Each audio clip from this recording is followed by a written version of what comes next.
Imagine Area 51 and the new technology. I know you've seen it on TV, and we've heard all about Area 51. There's even been a video game out about it to make it seem surrealistic, as if it doesn't exist. Perhaps it's only something in the X-Files. But today we want to discuss perhaps the reality in regards to Area 51 and what you should know about it and its contents and what may be going on behind the locked gates that many of us are not aware of. So I'd like to welcome Norio Hywakawa to the show today. Thank you very much, John. Thank you, Norio. And I'd like to first begin with if you could give a little history on yourself and how you've gotten involved with the research involved at Area 51. Well, basically, John, in 1988, I was looking at Aviation Week and Space Technology magazine, and there was an interesting advertisement on that issue on page 51. Oh. And it was an advertisement by Amoco about the new type of composite materials that they have developed, and that would change the aeronautics and technology to a great extent. And it was an announcement like that, and on the opposite side of the page, which was actually page 51, there was one full-page color photo of what appeared to be an alien entity.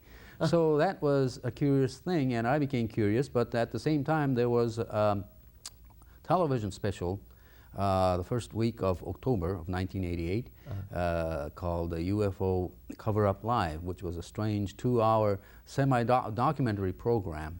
And Area 51 was also mentioned there in that program for about a few seconds. And it alluded that Area 51 was a location where high technology, not necessarily from here, was here, and that government was working in some kind of a program. So that was the beginning, but eventually I got to Area 51 in 1989, and thereon afterwards I've gone many times to the near the perimeters of Area 51, at least 15 times, counting this year. And I have gathered a lot of information, and I just like to say that it's a reality. Area 51 is there. It is a huge facility. The buildings are still there, contrary to the rumors that Area 51 had moved to elsewhere, like Utah and so on. But the fact of the matter is that it's still there. In fact, I believe that many new types of programs are being conducted even right now. Even with all this publicity that people now, because we're being bombarded with the awareness that Area 51 exists, such movies like Independence Day and so forth, they still are going on with research there. Definitely. In fact, it's my personal belief that the hype about the so-called alien presence could be a well-concocted thing that the government may have manipulated to you know, prevent from serious scrutiny of that facility, to discredit the scrutiny of that facility. So any real documented information would put you, if it talked about anything with Area 51, you would be in the realm of UFOologists or That's some right. crazy That is exactly, I believe, the cover story that prevents from realistic scrutiny of that facility. Even right now, it's estimated that there be anywhere from 1,800 to 2,300 workers there, engineers and personnel. Wow. Now, another question I have is Area 51. Normally, when you're numbering areas, you'd go 1, 2, 3, 4, 5. What other areas around there that are 50, 49, 50? I mean, yes. Is that just randomly picked? It's very strange because right next to Area 51 are such smaller areas called Area 9 and 13 and 11. But Area 51 just happens to be there. There's, I don't see any Area 50 or Area 52 right next to Area 51. So to me, I think they must have had some type of a design or a number identification for some reason. For some reason or other. Okay, well, we have some photos here, and I think because we have a number of them, I'd like to begin and see, could you help explain what is entailed in these photos and what this relates to Area 51 and so forth, and technologies and the facilities? So we'll start out with this first one, if we could. Sure. This is the northern end of the Groom Lake facility, right in Area 51. As you can see, there's a huge satellite dish and some other antennas. And now, some of these antennas could be for part of the radar cross-section programs to work on the stealth programs and to, for the purpose of getting the radar reflections, that's part of the stealth technology. But other satellite dishes could be used for communications and other programs integrated with other weapon systems and electromagnetic waves and so on. Okay. But as you see, this is the northern end of Area 51, and as you go next, further south, you begin to see more buildings, and the southernmost end is where there are more constructions going on. Right now. Should we see the next photo? Yes. Okay. This facility is so huge that it's impossible to take a one-shot photo unless you do it panoramically. And right next to that area, there's another huge antenna and other buildings. And this is right next to the slope of the Groom Mountains, right by Groom Dry Lake. And if you go to the next photo, you begin to see other buildings. It's a very huge facility. There are at least, they say that there are about 900 to 800 separate buildings or structures at that facility. Oh. And there's a water tank and other buildings, dormitories, hangars. And if you go to the next one, okay, you'll see the hangars coming up. And these hangars had been in existence since about 1955 or 1956, been remodeled, and so, we also have a detailed map of the facility. And there are dormitories and other types of structures. This location is a multifaceted facility, so it's not just basically aeronautics and avionics and other things, but we believe that there are certain type of weapons programs integrated with aeronautics. It's almost like a city in itself. As you can see, there's so many buildings, and there is also officers, a club right there called the Sam's Place. And they are living, some officers are, really living a life of luxury, because according to the budgets, they spend a lot. This is a multi-billion-dollar facility and ongoing programs. Wow. And the Public Affairs Office of Nellis Air Force Base even admits, even right now, that even though this is part of Nellis Air Force Base, this is not a Nellis asset. So the control is from higher up than Nellis Air Force Base. Than Nellis Air Force Base. And the government says that there is no Area 51. The closest they have come up with is that there is an operating base right near Groom Lake. They won't tell you the number, or, they won't tell you the number. They won't admit to it. Even to this day. What about the gentleman who, in the LA Times, who wandered onto the facility? It was in the LA Times for a couple of days. They mentioned his name and how he was apprehended. Yes, just last year there was an archaeologist who was trying to search for the pioneer trail of the 1800s that right. I believe went through that area. Okay. And so he was trying to trace back that route, and he wandered inside that Nevada test site from the east section, I believe, and then went fairly close to Papoose area. But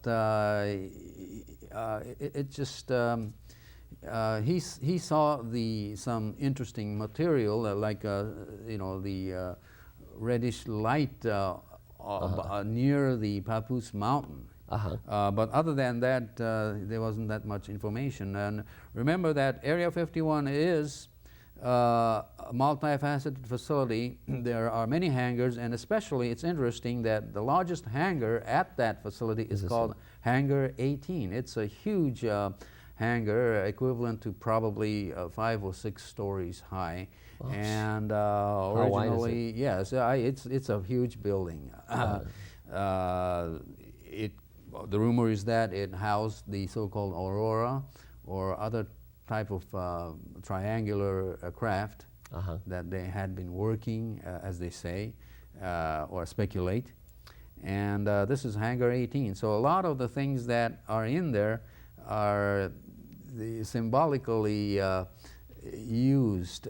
For example, this building, Hangar 18, is a reflection of the so-called, the rumored Hangar 18 at Wright-Patterson Air Force Base in Ohio. And so again, there is a symbology there. Right, the same Hangar 18, the same right. number. That's right. And right next to that, again, going further south, are another series of buildings.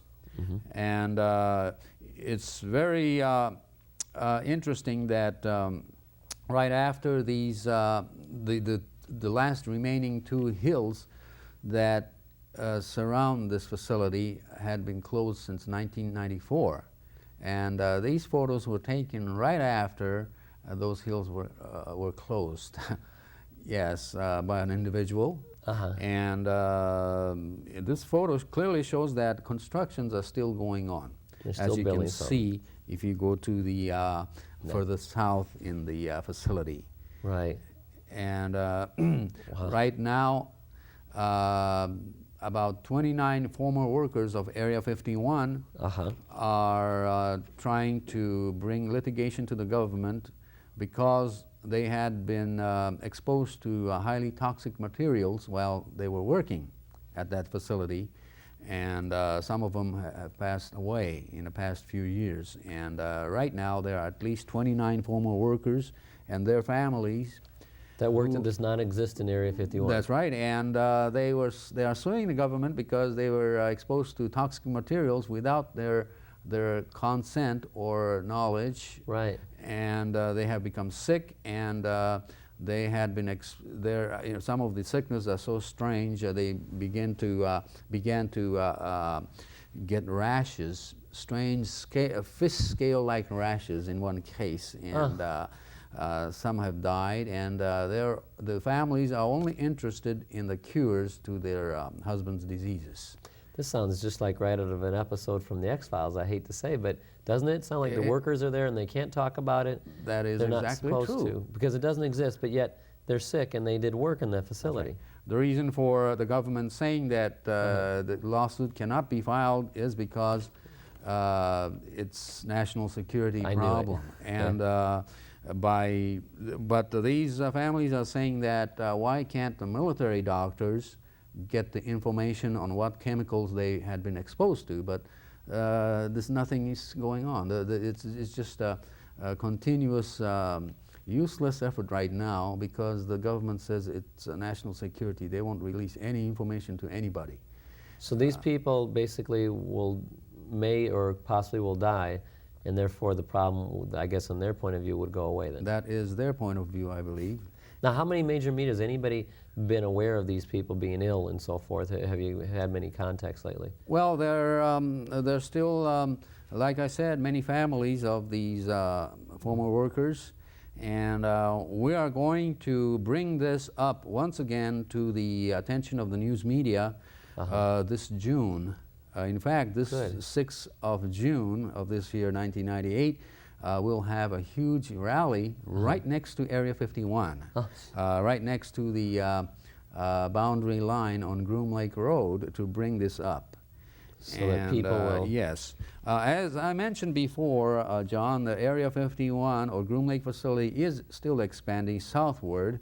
As you can see in the back, you have more space for construction, and a lot of the sensitive items are, we believe, are conducted underground. By the slopes, there are underground, we believe, facilities that store sensitive materials and so on. So we'd have no knowledge of it. That's right. Remember that this facility is, it's a huge place with at least The estimate is 50,000-foot runway or more. It's expanding, and there are not only one runway, there are several runways. And as you go further south, you notice that the buildings are becoming sparse, but by the slope there are new constructions going on. What are these silver cylindrical type of? Well, we believe it's a tank. It's some kind of an oil tank or something, some kind of a chemical tank. Huh. So if you look at the further south, okay, you see the continuation, and it's a huge, you can actually see the actual construction of underground facility by the Groom Mountains. Huh. And this is one of the clearest photos of that facility that you can get. And so you can see that the construction is going on. there are many programs going on, John, at Area 51, not only aeronautics, but one of the new ones is the testing of the remotely controlled surveillance platforms, commonly known as UAVs, or unmanned aerial vehicles. This is one of the most important aspects of the Air Force, the program. In fact, the Air Force revealed what they call the 2025 program, future programs of the Air Force, but actually when they revealed this plan, we think that 65% to 75% is already a reality. So these are unmanned aerial vehicles that unmanned aerial vehicles. They fly with no pilot, no necessary. That's and right. How large are they? In fact, some of these appear to be almost look like circular, metallic. Some with diameter of about 12 feet or 6 feet or 15 feet, and could be mistaken for a flying saucer, no doubt about it. And these can hover over residential areas. And so these are some astounding programs, and they can hover for 2 or 3 hours, and they use an advanced form of rotary engine, advanced form, so they make a very low humming sound, very hardly audible. Did they do experiments with these? Didn't I hear on the radio last night you were talking, and they mentioned experiment they did in a mock city of some kind, possibly? Yes, in fact, Fort Benning, Georgia is the location of a mock town that they created to test these UAVs. But these are the ones that are being tested in Fort Benning is basically Sikorsky. But Lockheed had been testing their own versions of unmanned aerial vehicle, I believe, that for many, many years. Oh, wow. And we're coming close to the southern end of the facility with the continuation of the runway and the old control tower over there. Is this one of the longest runways? This is one of the longest runway in the world, if not the longest. For landing. That's right.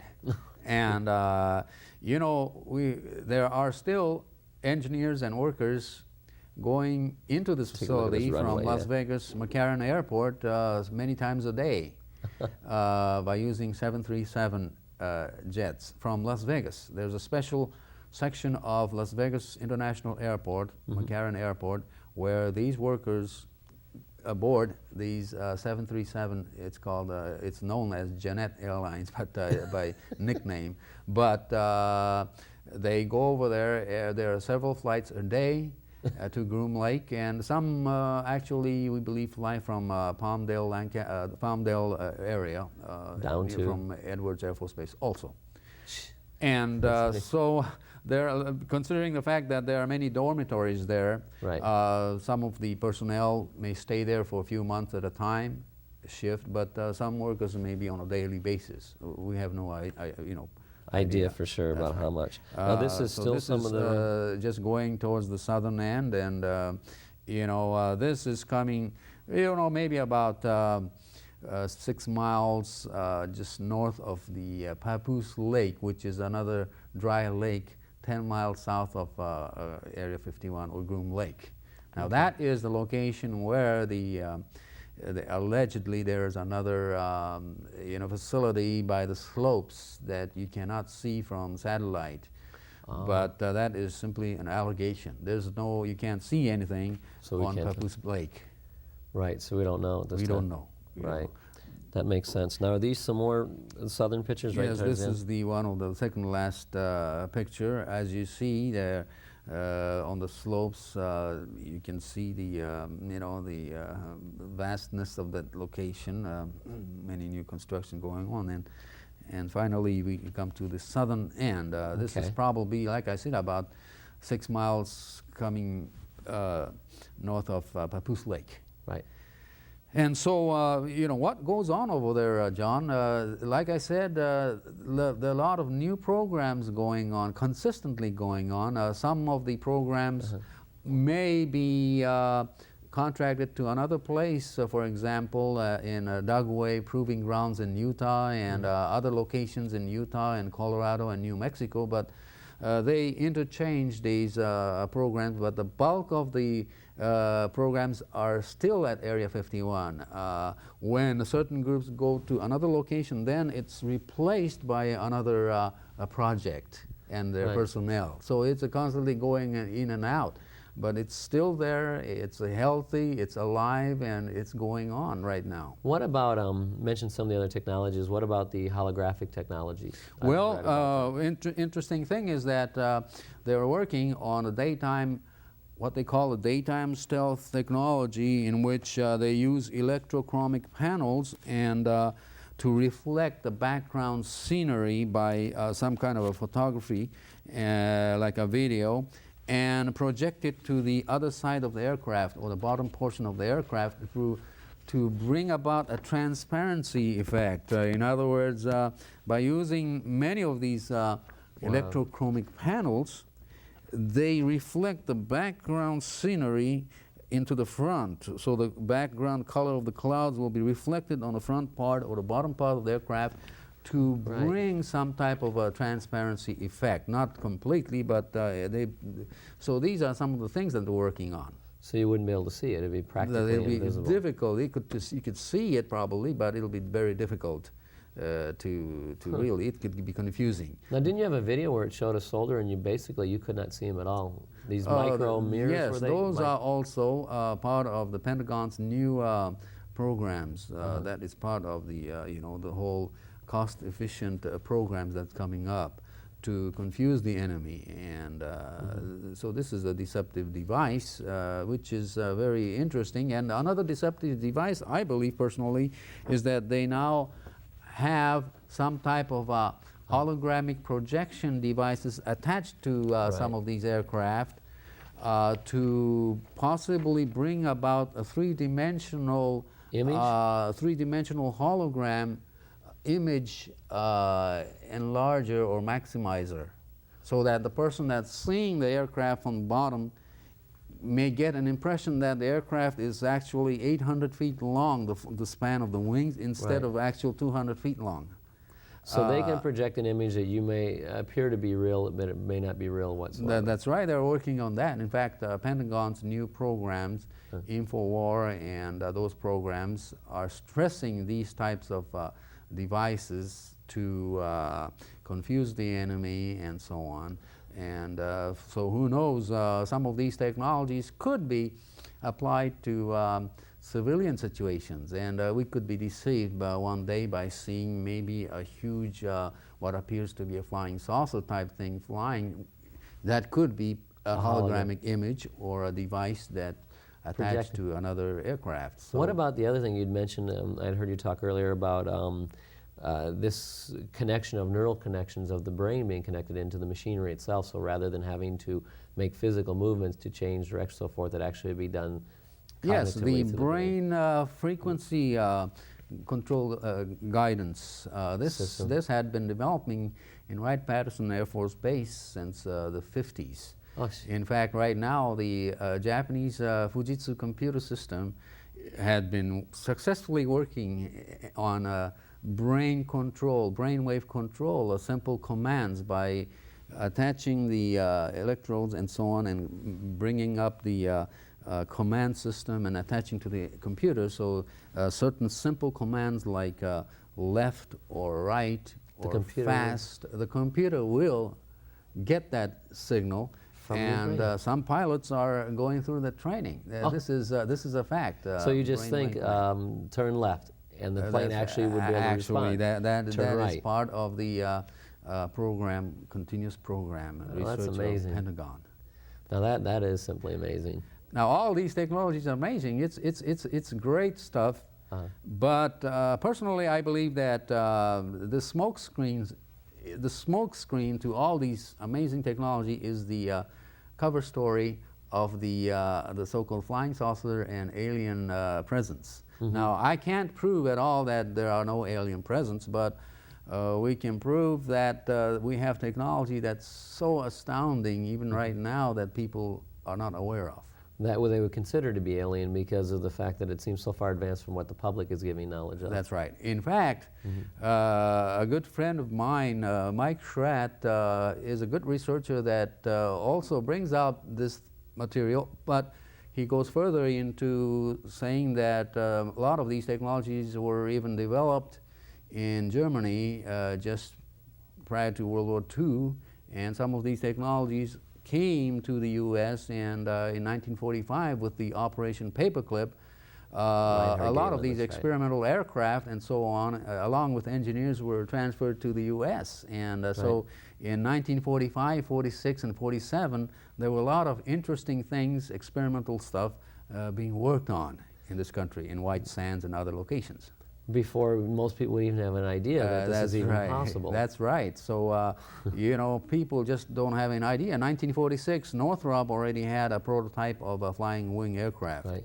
But more than that, you know, the Horton brothers, they came up with some very fascinating flying wing technology. And, well, isn't it true that like the, well, I'm sorry, coming up to the end, but I was going to mention the U-2 and the B-1 bomber, and those ones are all kept secret for quite some time. So that's kind of an interesting sidebar. Yes, that's right, John. When the B-2 bomber was revealed in 1987, it was already flying for the past 12 years.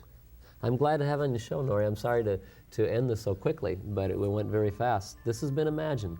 Imagine Area 51 and the new technology. As you can see, it seems to be existing and live and well. So take your time and do the research before you believe in some UFOologists and think that this is some crazy theory from the X-Files, but perhaps this is real. Thank you. This has been Imagine. Thanks, Norio.